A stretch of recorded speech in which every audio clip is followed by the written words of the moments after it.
সুতরাং আমরা সকলে জানি আজকে 10 রমজানে চলছে অথবা 10 রোজাতে চলছে। আল্লাহ তাআলা যেন প্রত্যেক মানুষকে আমাদের সুজি এই পবিত্র রমজানে রোজা রাখা তৌফিক দান করুন। আর পরে কি বলে আপনার এই যে মাহে রমজানের ফজিলত কতটুকু আছে, মাহে রমজানের বরকতময় কতটুকু আছে, যদি আমরা জানতে পারি, যদি আমরা একটু সচেতন করে বুঝলি, তাহলে মুসলমান সমাজ আমরা জীবনে মাহে রমজান তো দূরের কথা, এই মাহে রমজান থেকে নিয়ে আগে মাহে রমজান পর্যন্ত নামাজ, আমল, বিধিবিধান, শরিয়াতের যেগুলো কানুন রয়েছে সে সমস্ত কানুনগুলো আমরা ছেড়ে দিতাম না।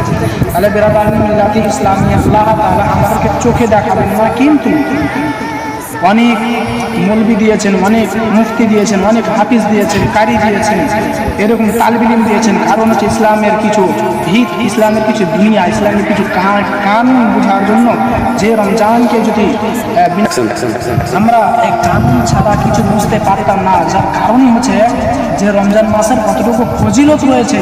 একটা রোজা পরিবার সমান আল্লাহ তাআলা জান্নাতের রায়্যান বলে এক জায়গা রয়েছে, সে জান্নাতের রায়্যানের মধ্যে 8খানা দরজা খুলে না হবে। কিয়ামতের দিনে যারা রোজা করবে সে সমস্ত বান্দাদের প্রতি 8খানা দরজাকে খোলানো হবে, বলে বান্দা যাও, তোমরা কোন দরজার মধ্যে যাবে? জান্নাতের রায়্যান বলবে, এই বান্দা, এই রোজাদার, আল্লাহর খাস বান্দা, এই জান্নাতের রায়্যান আসো। তুমি জান্নাতের রায়্যান সেদিন মালাইক থাকবে, জান্নাতুল ফিরদাউস সেদিন চিন্তা করতে থাকবে, জান্নাতুল মাওয়া সেদিন চিন্তা করতে থাকবে, জান্নাতুল নাঈম সেদিন চিন্তা করতে থাকবে। এইরকম 8খানা 7খানা জান্নাত রয়েছে, এই 8খানা 7খানা জান্নাত লালাইতে থাকবে। ওগো আল্লাহ, এই বান্দাকে তোমার বুকে দাও, আমাকে এই জান্নাত আমি দরজা সহ আমাকে বলতে আছি, আমাকে দাও। এরকম ব্রাদার, যেমন এখন দুনিয়াতে দেখা যায় যদি কোনো মানুষ আমির হয়, টাকাওয়ালা হয়, তো গরিবরা কতজন বলে, ভাই এই যদি আমার বাড়িতে আসে খুব ভালো হয়, এই যদি আমার বাড়িতে আসে খুব ভালো হয়। এরকম জান্নাত 8খানা 7খানা জান্নাত রয়েছে। এই 8খানা 7খানা জান্নাত চাইতে থাকবে যে আল্লাহ তুমি আমাকে আমার মাঝে দাও। তুমি বলবে আল্লাহ তুমি আমার মাঝে দাও, তখন লক্ষ লক্ষ ধিক বান্দা বলতে থাকবে, তোমরা আছো কে কে রোজা করেছো, হাত চালো দিন। তখন কিছুক্ষণ পরে সমস্ত বান্দারা যা রোজা রেখেছিল সমস্ত বান্দারা হাত চালবে আর বলবে, রাব্বি আল্লাহ লাব্বাইক ইয়া রাসূলুল্লাহ, আমরা আছি, আমরা উপস্থিত, তোমার ডাকে আমরা সাড়া দিয়েছি। অর্থাৎ যারা বান্দা তারা চিন্তা করতে থাকবে, এত সুন্দর জান্নাত তারা পেলে কোথায়? তখন আল্লাহ তাআলা ফেরেশতাকে পাঠান, বলে ফেরেশতা যাও তাদেরকে বুঝিয়ে দাও, বলে তারা রমজান মাসে রোজা রেখেছিল বলি আজকে তাদেরকে জান্নাত দেওয়া আছে।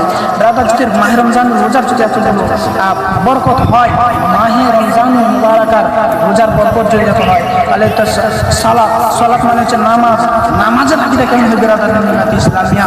তাই আমরা বেশি বেশি করে এই কি বলে মাহে রমজান রোজা রাখবো, বেশি বেশি করে নামাজ পড়বো, বেশি বেশি করে সালাতুল সিয়াম পালন করবেন, অর্থাৎ সালাত কায়েম করবেন। সালাত মানে কি? সালাত মানে হচ্ছে আপনার যে কোনো বিধানের শরীয়তে কাজ, সে সমস্ত কাজকে আপনারা ইগনোর করে রাখেন, অর্থাৎ দেবে রাখেন মানে আপনি কি বলে পরিবর্তন করার, নিজে থেকে মুসলমান পরিচয় দেওয়া শিখেন।